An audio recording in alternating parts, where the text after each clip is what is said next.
Alright, good evening everyone. Welcome back to the OneClass channel. My name is Osehi and I am a senior economic tutor for OneClass. Today we're just going to go over a couple of questions. I believe I have 9 questions. Some of these questions were submitted by some of you who are viewing, and our junior tutors answered the question, and I'm just going to walk you through their thought process. That being said, a little bit about myself. I have a background and a bachelor's degree in economics, and we encourage you to look in the description and the link below. Look at the link in the description below, and if you have any economics related questions or need any help with some economic tutoring and economics homework, then please submit your questions there and someone should be able to assist you with it. With that being said, let's get started.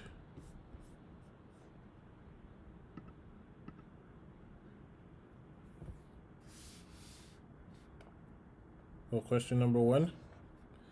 Explain the concept of inflation tax in the context of a government budget deficit. So our tutor says, first things first, government budget deficit is when the government is spending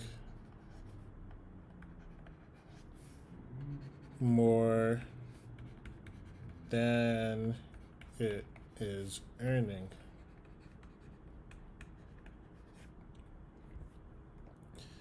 That's just a brief definition of government deficit. And then our tutor also gives us a definition of inflation, which is just general increase in price level.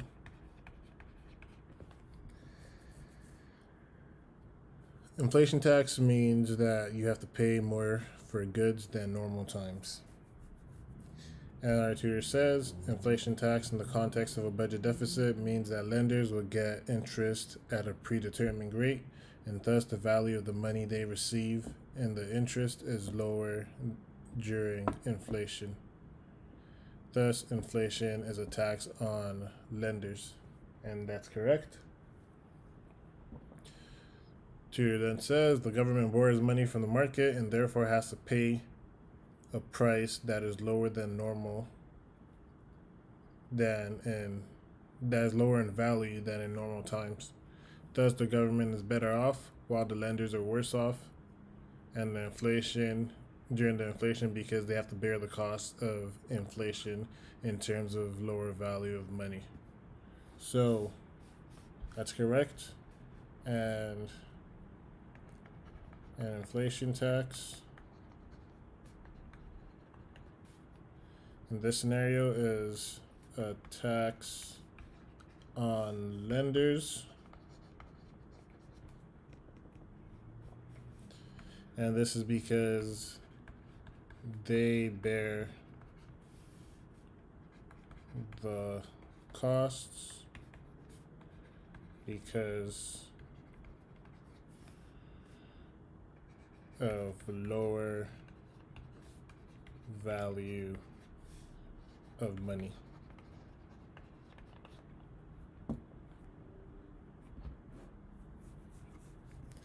So tells us when they lent the money that they were supposed to receive would have been the money that they're receiving after inflation is lower in value than what they were supposed to receive. So that's why it's a tax on the lenders, and that's why the lenders are worse off in this scenario. So this is correct.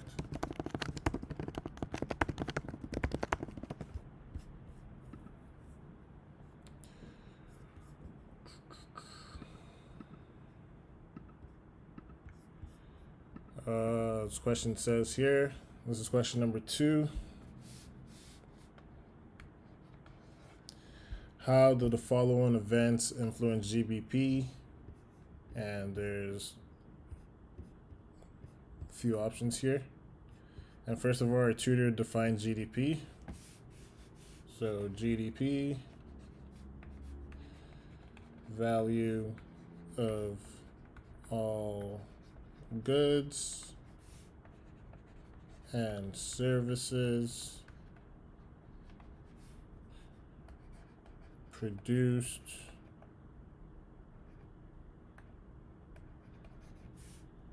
in a specific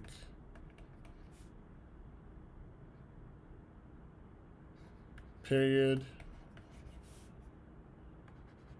within the country's boundary. So first off, this definition is not complete, and there's a key word that's missing here, and it should go right here, final. If it's all goods and services, that's technically not correct, but it's the value of all final goods and services produced in a specific period. Now let's go through the options.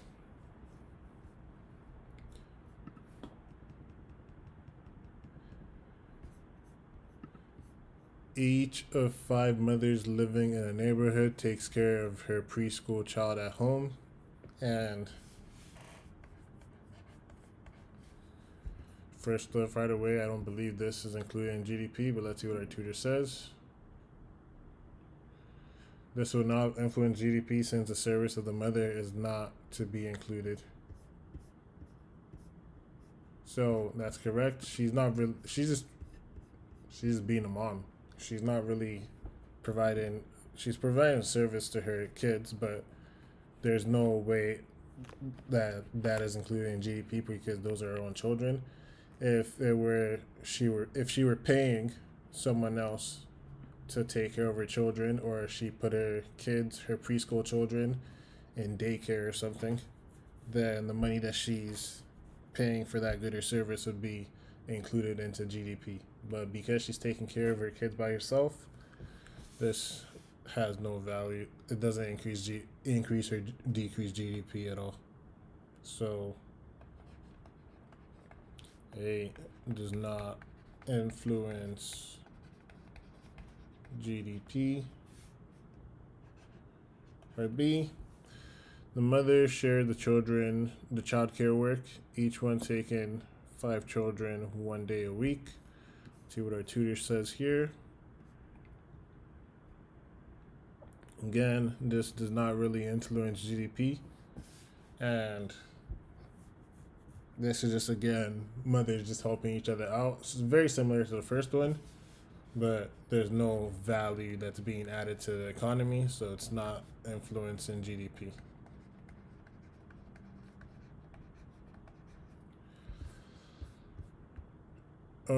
Part C. 4 mothers pay the 5th to take care of their children 5 days a week, taking care, of course, to pay the required Social Security taxes. So this would include GDP.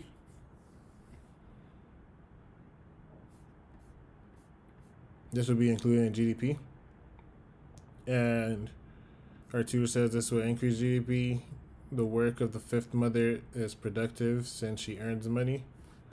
So this increases GDP because now all the other mothers are paying for a service, and that service is performed by the 5th mother. And if she's doing this on a weekly basis, this is it's almost like a job for her.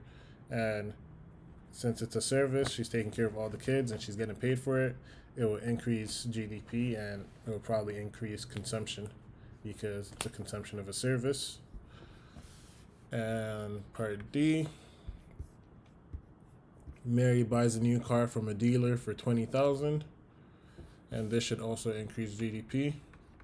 And why should it increase GDP? Because it's a brand new car. If it were to be a used car, that it wouldn't be paying for the final good or service, but because it's a brand new car, this is the value of the final good or service. So this is where the keyword final comes in that our tutor should have used in the definition. So this should increase GDP by 20K. And our tutor says GDP increases by 20,000. The value of a new car improves GDP. It's correct. E, Dave sells Mary a used car for 7,000. So we're saying this does not influence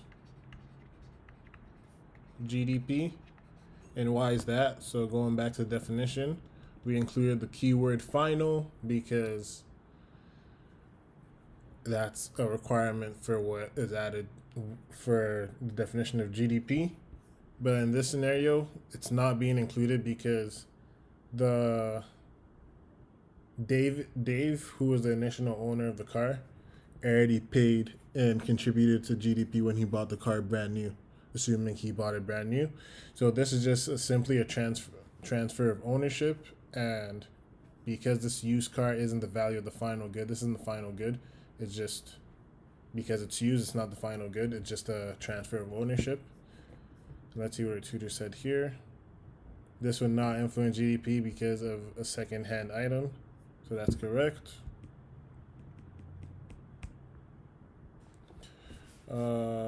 Option F. Dave sells his old car to a dealer for 6,000. The dealer washes it and lists it in classified ads and dealer's web page, and then sells it to Mary for 8,000. Again, I don't think this should be included in GDP, and it's again for the same reason.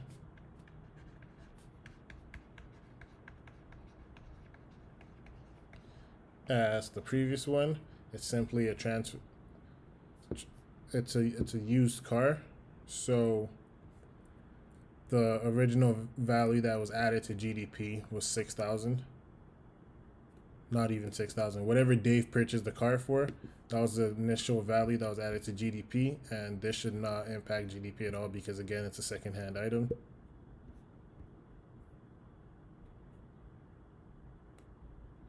Our tutor here says the additional amount of 2,000 will increase GDP. The value of the rework should be considered as GDP.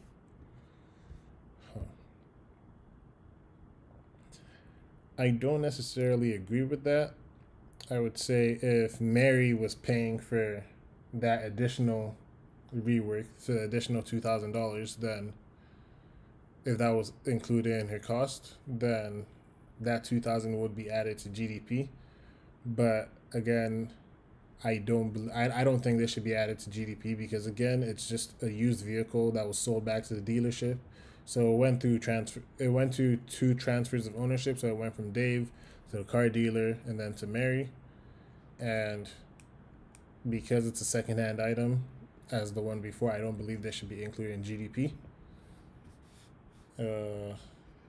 G. The Japanese company builds a factory in Tennessee. If this affects GDP, is it the Japanese or American GDP? Let's see what our tutor here says. This will influence GDP of country A. This will, I'm assuming country A means America. This will increase GDP of country of A, but not J because the activity is outside J's boundary. So by that definition, this does include GDP, and it will be increasing America's GDP. So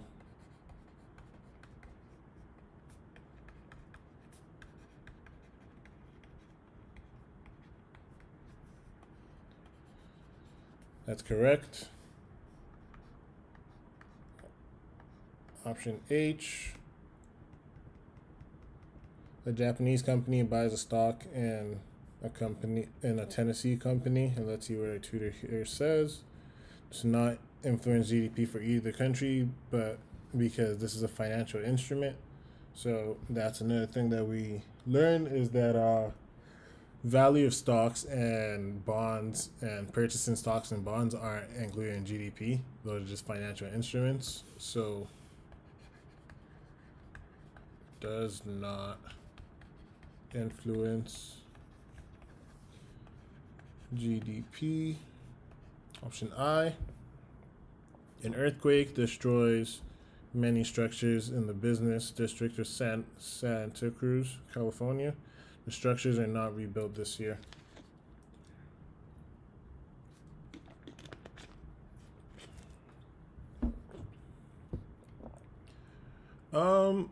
I would say this depends on the building structures, right? So I would say this lowers GDP actually,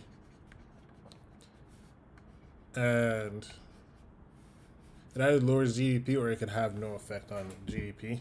But I would say it lowers GDP because, for example, if it was a grocery store as one of the structures that's not being rebuilt, then all the consumption in that grocery store might it would be lowered. So that's a decrease in consumption, and consumption is a function of GDP, so should be decreasing GDP. Let's see what our tutor here says.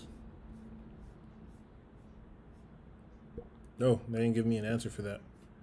So say that is a decrease in GDP.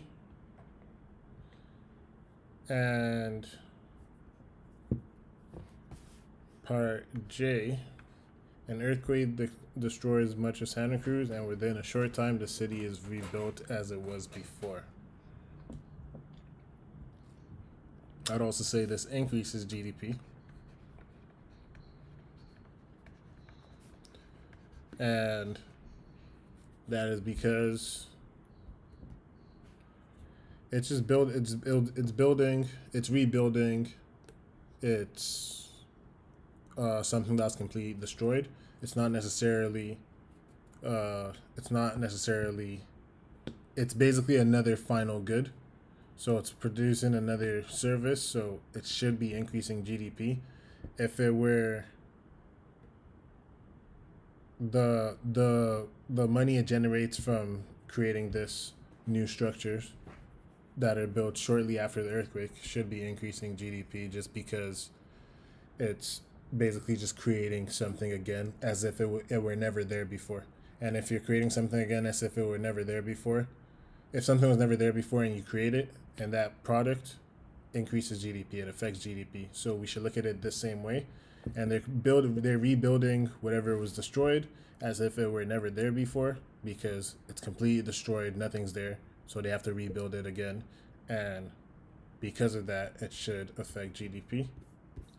So I'll say for the most part, our tutor is right here.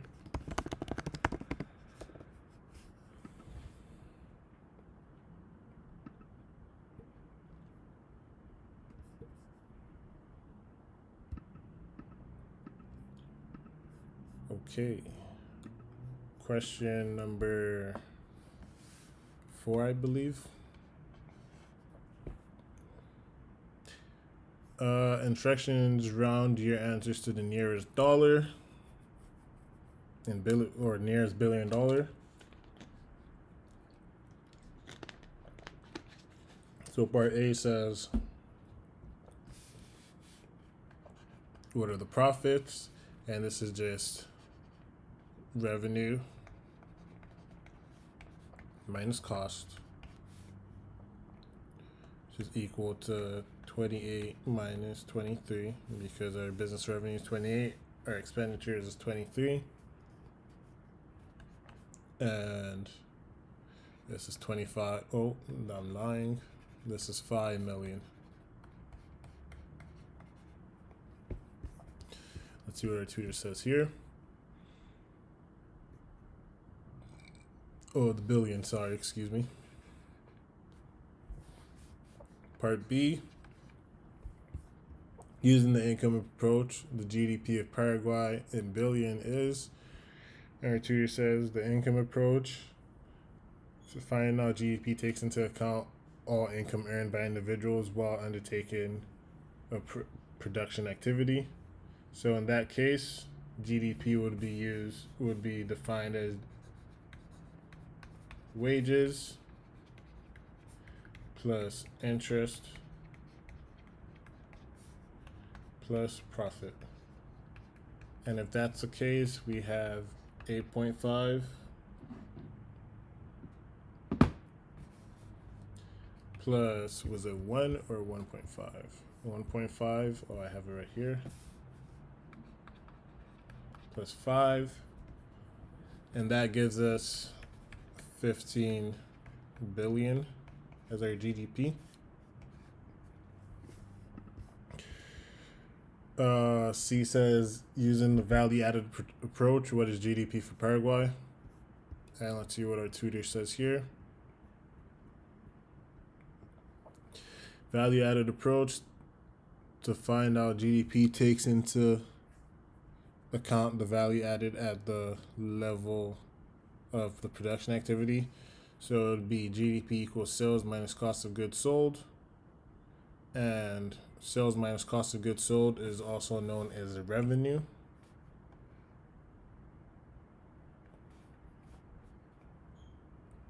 So this would just be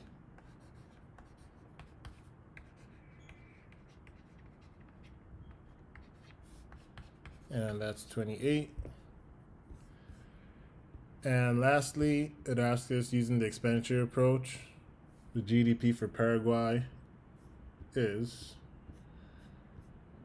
expenditure approach. Our tutor says the expenditure approach to find out GDP takes into account all the expenditure incurred by the individual while undertaking production activity. And this just tells us that GDP equals total expenditure, which is equal to 23 billion.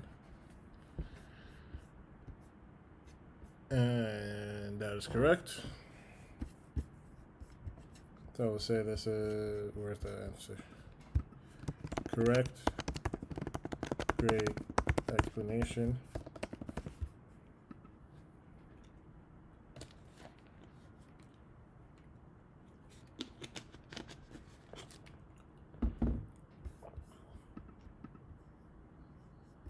I think this is question number 4. Yeah, it was question number 4. So now we're on question number 5. Which of the following would not change the cost curves of good X? A change in price of good X. B, a change in input prices necessary for the production of good X. C, a change in taxes paid by the producers of good X. D, a change in technology in the production of good X. E, B, and D. And let's see what our tutor says here. An increase in price of a good would have no effect on the cost, but it would increase revenue. And we agree with that. So from that, we're saying A is correct. Let's see our other options though.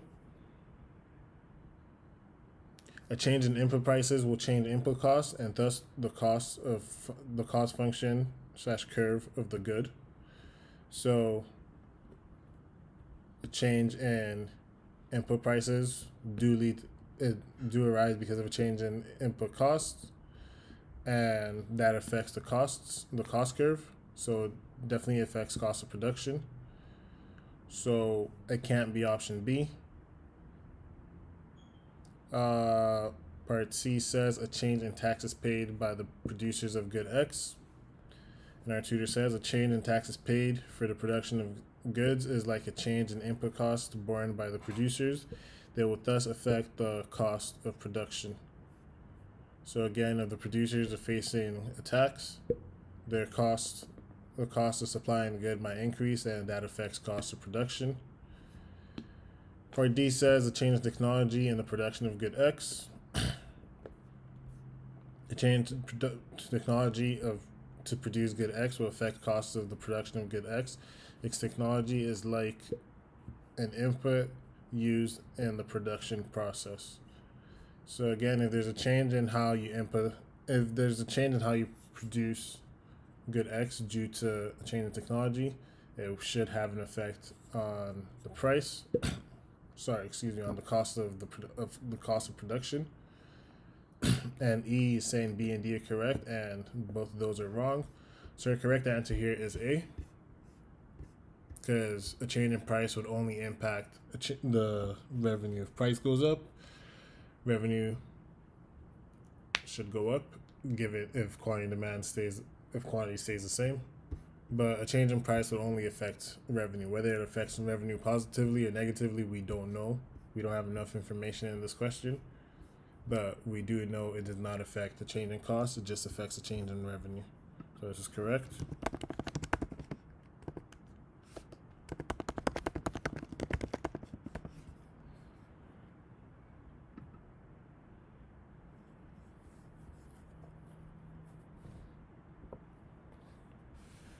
Question number 6.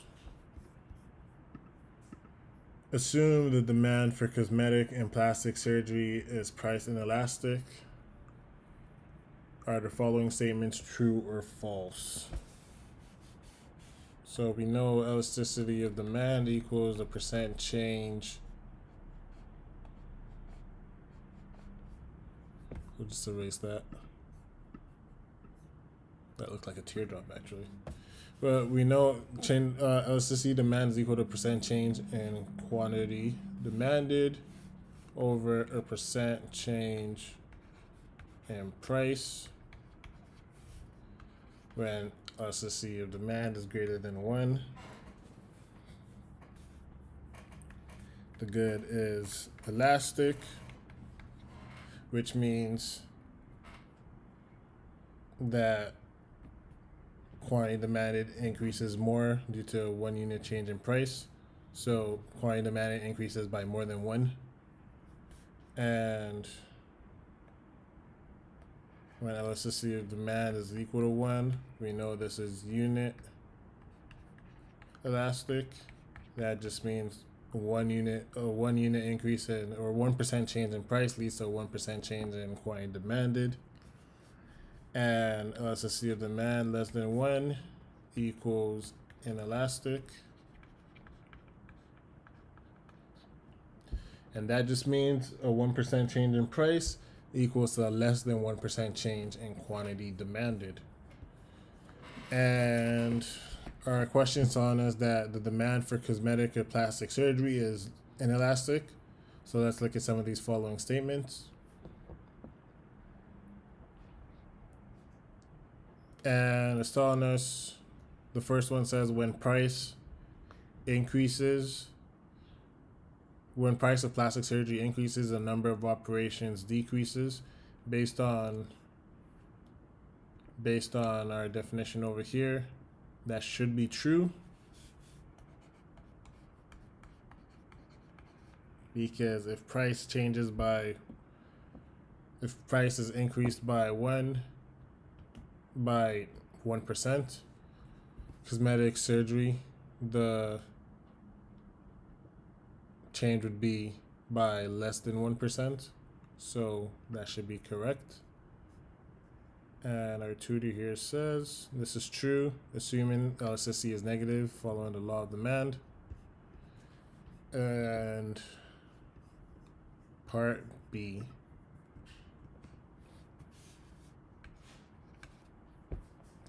The percent change in the price of plastic surgery is less than the percent change in quantity demanded. This should be false. Because we know the elasticity of demand is inelastic, the change in price is going to be greater than the change in quantity demanded. If we just look at this equation right here, a change in price. So for this to equal less than 1, that means price over here has to be bigger. The change in price has to be bigger than the quantity demanded. And because of that, we know that the change in quantity demanded cannot be bigger than the change in price. So therefore, this is false. Part C, a change in price of plastic surgery does not affect the change in number of operations. And again, this is false. That would be the case if it were unit elastic. meaning a 1% increase in price would be a 1% increase in consumption according demanded. So it's not really affecting the number of operations. But because, again, we know it's inelastic, a change in price should actually decrease or increase the quantity demanded, and that's depending on if price is increasing or decreasing. If price were increasing, quantity demanded would decrease, and if price were decreasing, quantity demanded would increase. Part D. Quantity demanded is quite responsive to changes in price. Oh, let's see what our tutor said for C, by the way. Said this is false. Okay. Quantity demanded is quite responsive to a change in price. And again, this is false. Would only say quantity demanded was quite responsive if it was greater than 1. And does our tutor agree with me there? Yes, they do. And lastly, option E.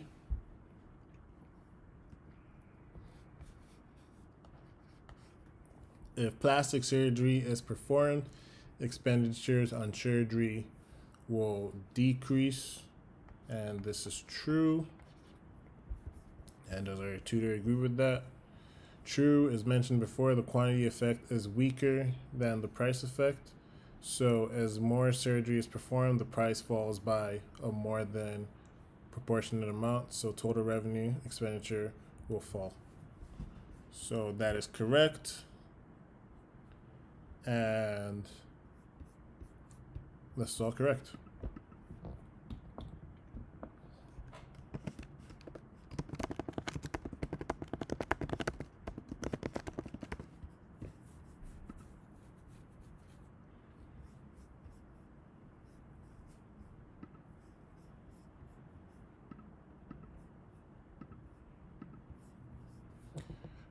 This is question number 7.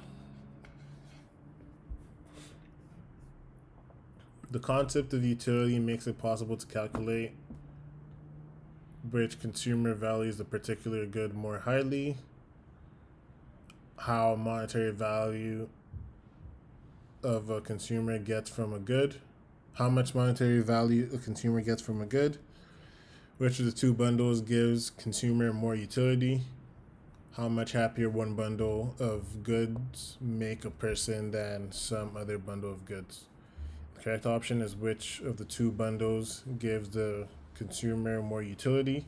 I agree with that. Let's see the explanation.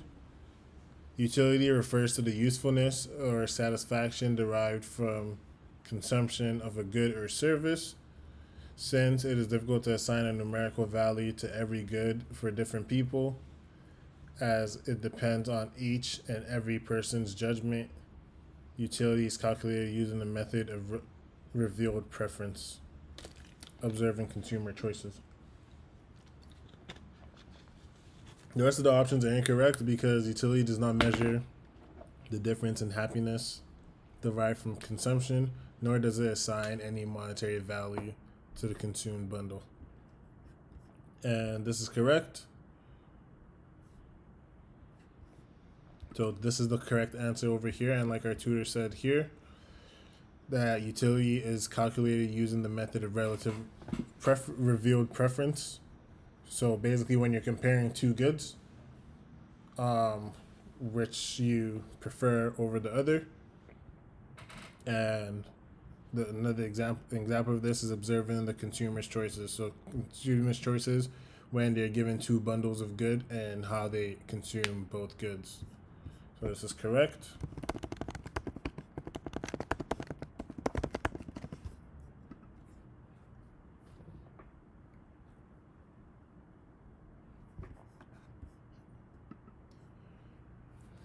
Question number 8. Law of diminishing marginal utility. Some restaurants offer all-you-can-eat meals. How is this practice related to diminishing marginal utility? What restrictions must the restaurant impose to make on the customer to make a profit?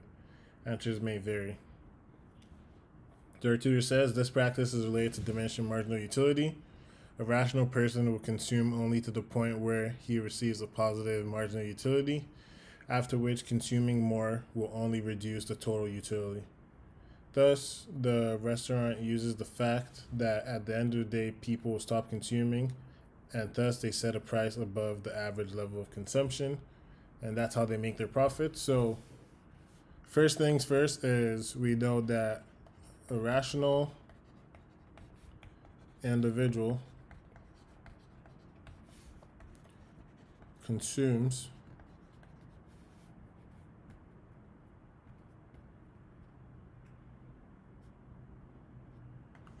only to a point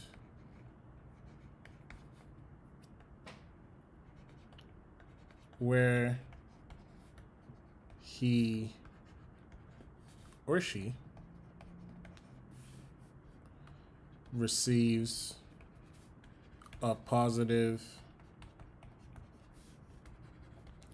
marginal utility. And based on this definition, if you're like me and you go to an all-you-can-eat buffet, you are not a rational individual.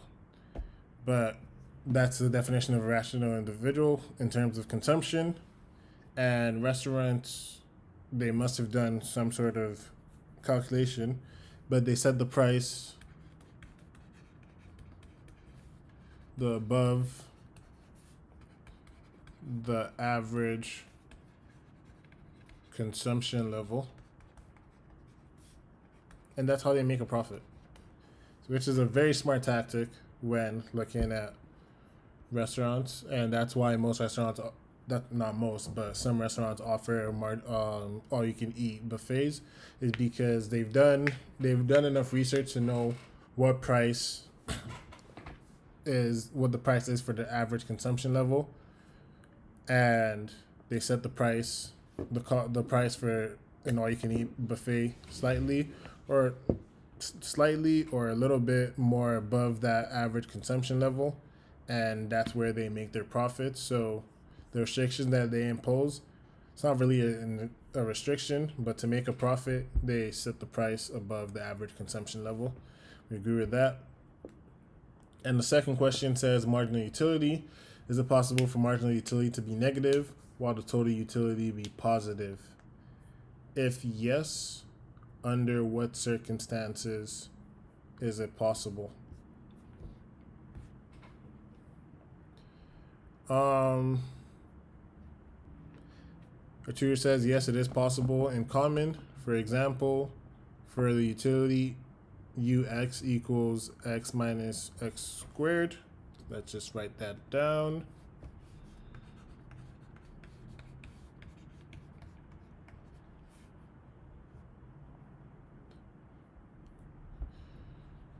Within x equals 1, so 0.5 and 1, marginal utility is negative, but utility is positive. That, I'm not sure I'm going to do that calculation, but let's see it. 0.5 minus 0.5 squared equals my trusty calculator over here.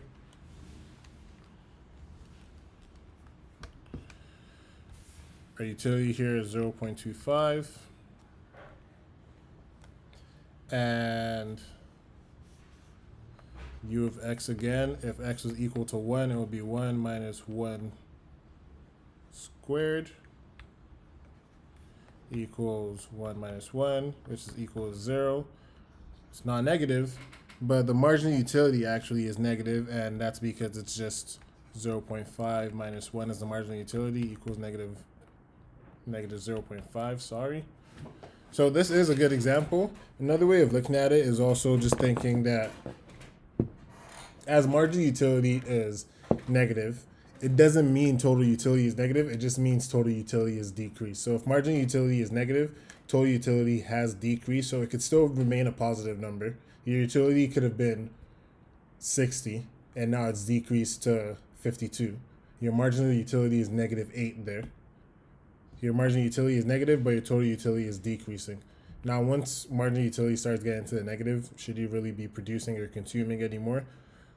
You probably shouldn't be, because that's decreasing your total utility, but it is possible for marginal utility to be negative and total utility to be positive.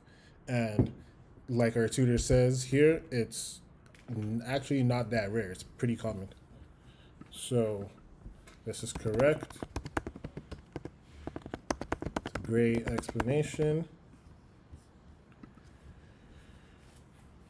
And we are at, this is question, I think this is question 8, maybe 9. Kind of lost track, but let's keep going. Law of marginal utility is a theory that has no application to everyday life. None of us behave as if we were subject to this law. True or false? Explain. So look at question 1 again. Law of marginal utility says that as we keep on increasing consumption of a particular commodity while keeping other commodities constant, the satisfaction which we derive from consumption of the commodity keeps on decreasing for each increment in its quantity. It's a good example. It's a good definition. And our tutor here says it is very related to our life. Suppose we want to eat rice. So as we continue to eat rice, the need for rice keeps on decreasing. After this is a very interesting example, actually, but it's correct. As we continue to eat rice, the need for rice keeps on decreasing. After a certain time, we will say no to rice, and therefore marginal utility becomes 0. So that is true. And excuse me, it is. So it's a very simple but very perfect explanation, and it explains marginal utility right there. So if we're consuming rice, the more we eat the rice, the less room there is in our stomach, and we're getting full.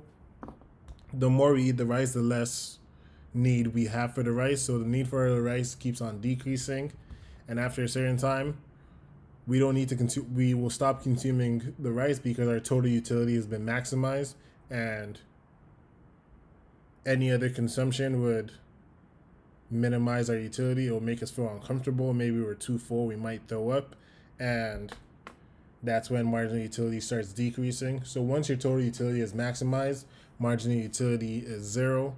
In this scenario, once we're full and we've benefited from all our rice consumption, then our total utility is maximized. But at the beginning of that meal, as we continued to eat the rice, our marginal utility kept on going down. So this is correct. So the first one is false. And part 2, diamonds have a greater marginal utility than water. True or false? And our tutor says this is true. Since diamonds is everybody's greed, economic reasons, its possession gives us more satisfaction than water. But it can also be false in the situation where we need water. In that case, consumption of water will give us more satisfaction than diamonds. So it depends on the situation. So this is true and false, is what we're saying. First of all, it's true because of the diamond water paradox.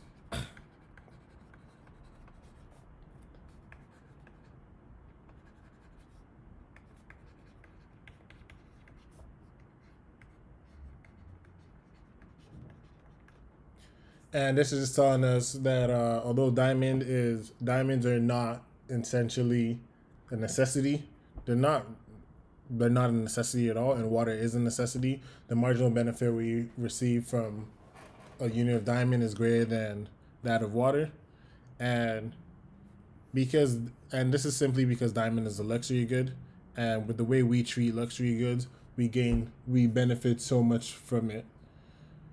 Well, each person values the good differently, but people buy diamonds to make themselves feel nice. Consumption of water really, I'm not going to say it doesn't make you feel nice, but in the term of comparing it with diamonds, Diamonds are also more expensive, so you get added benefit from just purchasing a luxury good. Whereas with water, because we take it for granted and it's accessible for cheap, our marginal utility is less. So that is true. But I like how our tutor also said that if this was a life or death situation, because utility is based on preference, if this was a life or death situation, if I were literally about to die right now and you gave me a diamond or you gave me some water, I'd probably gain more and be more satisfied with the water because it's gonna save my life, assuming I'm dying of thirst, and the diamond wouldn't. So this can be true or false, and I do agree in this situation. So this is correct.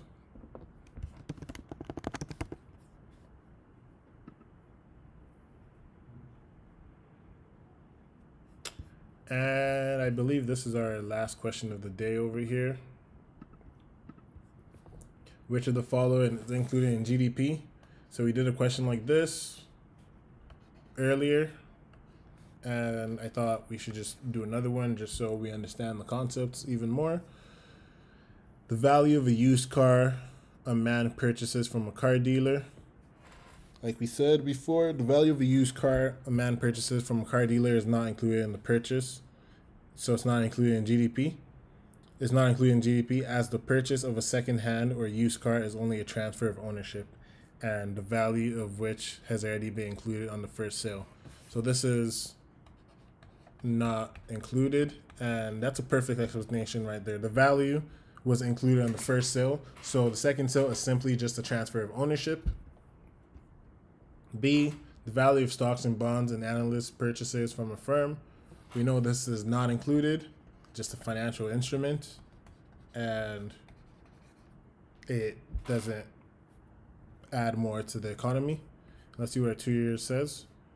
The value of the stocks and bonds and analyst purchases from a firm will not be included as this has not added any value to the output of the economy. That's correct. C, the value of a meal a mother cooks for her family. Our tutor says this value will not be included as the value of the service is not inputted.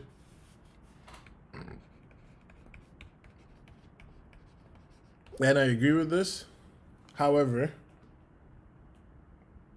the value of the goods that the mother would have bought to cook for this would be added to GDP just because it's a consumption, and at that point it wasn't really used to create anything else that's going to be added to the economy. It was just used to provide a meal for her family. So the value of the goods that she bought to cook the meal would be added to GDP. But since our question is asking the value of the meal, the only value that it adds to is the benefits of the family that's consuming the meal, and that doesn't really add value to our economy.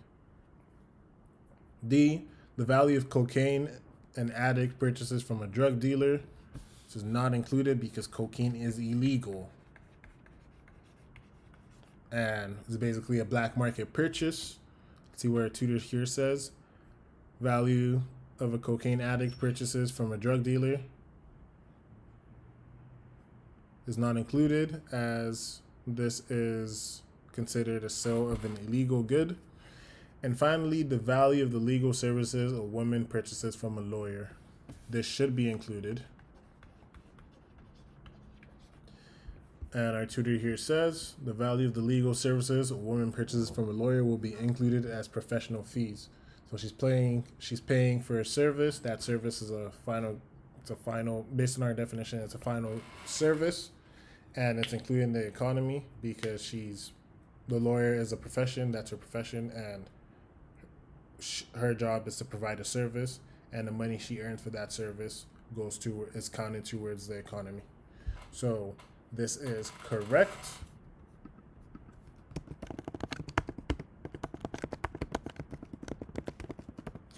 And I believe that is all for our stream today.